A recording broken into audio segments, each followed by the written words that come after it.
Mike sounds amazing as well. Eddie has sort of a bluesy, sort of low-key solo about 2 minutes and 23 seconds in, which is different than any kind of Eddie Van Halen solo. It's really extraordinary.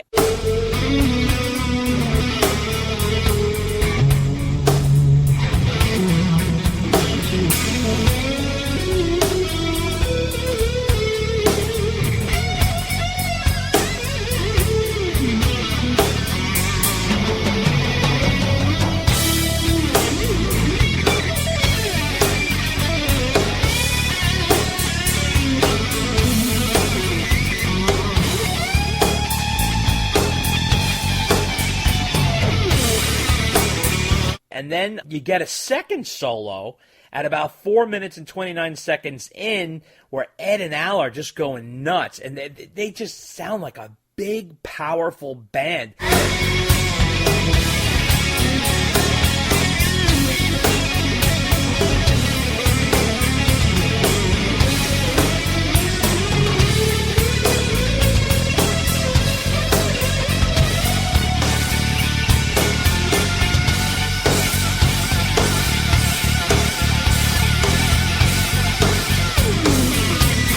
This has almost a similar edge to Humans Being to me. It's got that real big rock sound, and it's dark, and it's driving, and it's pounding, and it's strong right to the end. What about you, Dave? What do you think of this one? Yes, good comparison. Yeah. This is one of the other top 3 songs on the album for me. Yeah. Sammy makes it look so easy vocally. Oh, I don't know how he does it. His singing, you're right, is really good on this album.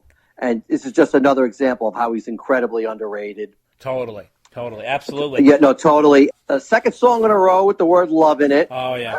Interestingly, I meant to say this before, but somebody on the links had said once about Can't Stop Loving You that only Sammy Hagar could write a song called Can't Stop Loving You, and it would be about himself.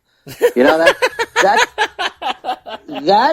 takes cojones. It does. And especially like from your ex-wife's point of view to say, I'm still in love with you. It's kind of like, it's really balls. Dude, you must really kiss yourself in the mirror in the morning. Right. For that That's one. right. He's right? the man. But I digress. I know that's the last song. That's right. But this song, again, like decent lyrics, another mid-tempo rocker, 2 great solos, and yeah, it's just a big rock sound that Van Halen just makes it look easy and does it well.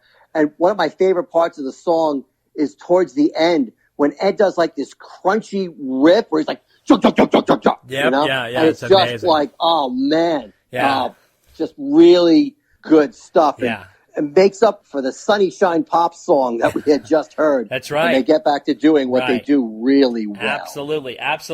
Then we go on to one of the most infamous Van Halen songs, Amsterdam. So now this is a controversial song because of the lyrics. We all know about, well, there's a couple of reasons it's controversial. Number one, it's controversial because people say that Sammy was lazy with these lyrics. Wham, bam, Amsterdam. Everybody makes fun of that, of course. And unfortunately, here's the thing with this song. Now, I think he's absolutely wrong. I don't think the band should have let him use the term Wham Bam Amsterdam. I mean, that just sounds horrific. But I will say that I think this song is very underrated because of that, lyrical flub by Sammy. I really think this is an incredible song. This is a great tune by Van Halen.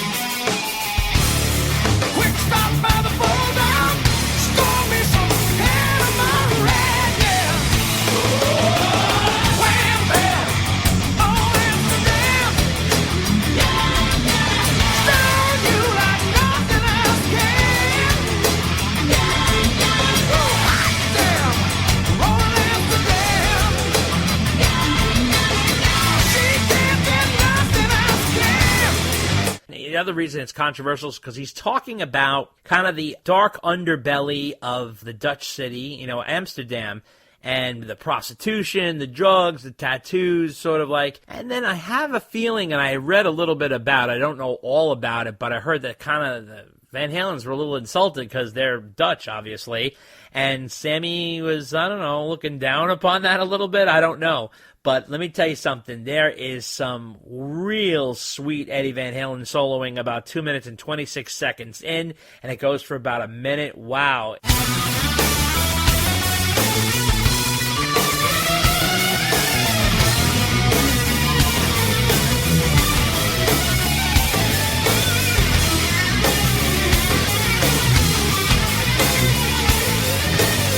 Bruce captures Eddie's little nuances perfect here.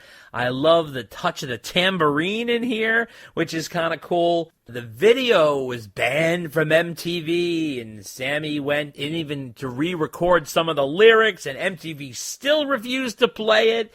And the video was banned, and it was, too hot for MTV. And there's really nothing crazy about the video, especially today's standards. Oh, my God. It's practically PG. I mean, they're basically walking around the red light district in Amsterdam, and, it's where Eddie got his Wolfgang tattoo, his famous Wolfgang tattoo. And apparently this hit number 9 on the mainstream rock charts, if that means anything to anybody. But this is really a great song. I think the Wham Bam lyrics really hurt it. Musically, this is just right in the Van Hagar wheelhouse. It could have been a classic, in my opinion. I really think it was really that good. It's the 3rd single released in the summer of 1995. Dave, what do you make of Amsterdam? I don't know if it was a classic. I do think it's underrated because... No. I said it had potential to be, but it didn't become one. I mean, in the sense that, like, it was flubbed. Like, the lyrics were off. It couldn't have been a classic. No, I understand. But even so, even if Sam had wrote better lyrics, okay. I don't know if it was classic material. Okay. I do think it's underrated because I think musically it's solid. Again, it's got that mid-tempo thump, that mid-tempo beat going. It's almost like they get trapped in that on this album. Well, on the next song, they actually kick it up a notch finally. Sam really backs himself into the corner with the lyrics. I think I had made this joke before on the podcast, but can you imagine if Ed went up to Sam and said, Sam, I got these great lyrics. They go, Wham, hey, screw the USA. Yeah. It's, right? come on. Right. I mean, Sammy would have been like, are you kidding me? It's amazing. So, I think Sam had big cojones writing the lyrics for this. Yeah. And like you, I can't believe he got away with it. I think the brothers regretted it later. They almost always have this sort of, I don't know how that happened type of attitude. Every time someone brings that up or even discuss that, it's almost like it got lost in the soup somehow.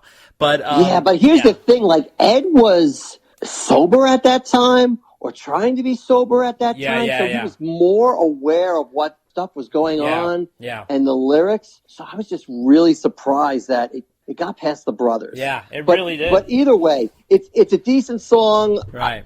I mean, I don't rate it as high as you do musically. Okay. Sam could have had at least a winner on his hands if he hadn't wham bammed. Yeah, lyrically. That's for sure. That's for sure. Now, this next one, Big Fat Money, I actually started learning to appreciate this one a little bit more as time has gone on. This is sort of a meat and potatoes album rocker, kind of like AFU, kind of like Get Up. It's the song that is all Eddie and Alex. Now, Sammy's a little weak on the lyrics here. He's kind of throwing them together. But the song is fun, and it's got great energy.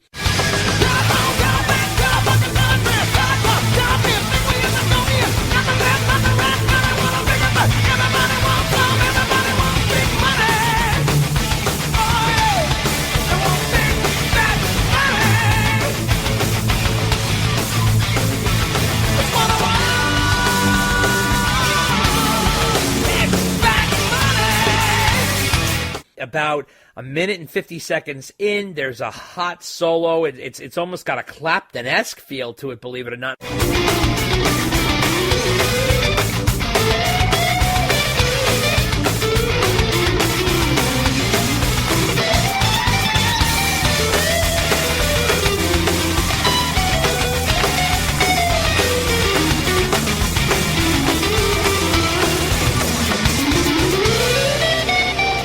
I give Bruce credit for this. Obviously, it's Eddie's solo, but this is the interesting part. Eddie was playing this Gibson ES-335, and Bruce recorded Ed when Ed didn't even know he was being recorded. So that was kind of a cool moment. There's some nice Little Richard-style piano nuance in the background to add the intensity of the song. It's just a fun track. Even the end of the song where they have the coin drop and it kind of takes forever to rattle down. They did multiple takes of that, and they used multiple coins on the 5150 console board to get it just right. But the romp and upbeat swing of this song is very tasty, even though it's lyrically light and sort of a throwaway, but Ed and Al really kind of make up for it. What do you think of this one? I don't hear Clapton in the solo. It almost sounds jazzy to me. Yeah, it's one of Ed's more unusual solos. Yeah, it's very unusual. Yeah. It is. I like it a lot. Yeah. It definitely adds not the character, usual to the song. song. A lot of character, yeah. Sam's lyrics, honestly, I can't make a lot of them out. I know. It's tough to hear, and this is a lyrically driven song. Yeah. It's kind of like It's the End of the World as We Know It and I Feel Fine by, what's the name of the band? It escapes me now. R.E.M.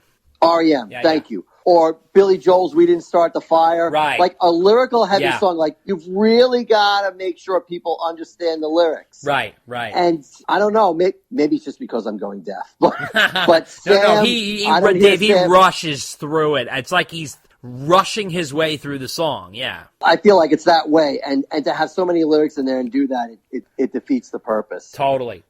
But I like the topic about money. I mean, it's kind of related to what I do for a living. Of course. I do like the piano at the end. It kind of reminds me of Led Zeppelin's Rock and Roll when they have the piano at the end. There's all sorts of little sound things going on in this album. Like there's the piano. You mentioned the tambourine in the last song. Right, There's a tambourine here and there throughout the album. Yeah, interesting little nuances. Which is used effectively. Little things that Bruce Fairbairn threw in there that are really nice. Yeah. So, and I like the pace of this song. They finally pick up the pace. They finally pick up the tempo and rock out a little bit. Absolutely. Now, this is where I say the album comes to a grinding halt. Okay? So we're right in the middle. This is a very soft, messy middle here. I'll explain later what I think should have been here, but this is unbelievable. This really bothers me. So, Strung Out. It is a hard left turn. It kills the album's momentum. It's a dark tune. It starts with this horrible non-musical track. It is just pure shit. To be honest with you, there's nothing musical about this. I'll tell you how much I hate this song. I think How Many Say I is 10 times better than this. Because at least How Many Say I has some musical ability to it and some singing, nice singing, a little bit. This is another part that was strange. It was recorded in 1983 when Ed was fucking around with this white Yamaha grand piano in Marvin Hamlisch's beach house that he rented. And he was tossing everything he could find into the piano. Ping pong balls, batteries, silverware. This is like rock star debauchery captured on tape. And it's a complete embarrassment. This could have been on our list of Van Halen's worst moves. This is total shit and is the worst filler for an album I have ever seen. And now think about Eddie Van Halen and all the creativity he has. You have nothing that you could have put in this place, even if you didn't want to do another song and you wanted to do an instrumental or some sort of guitar. Please, why in God's name? I don't understand any of the value of this song. This is not a song. It's obviously just sort of a moment in the album.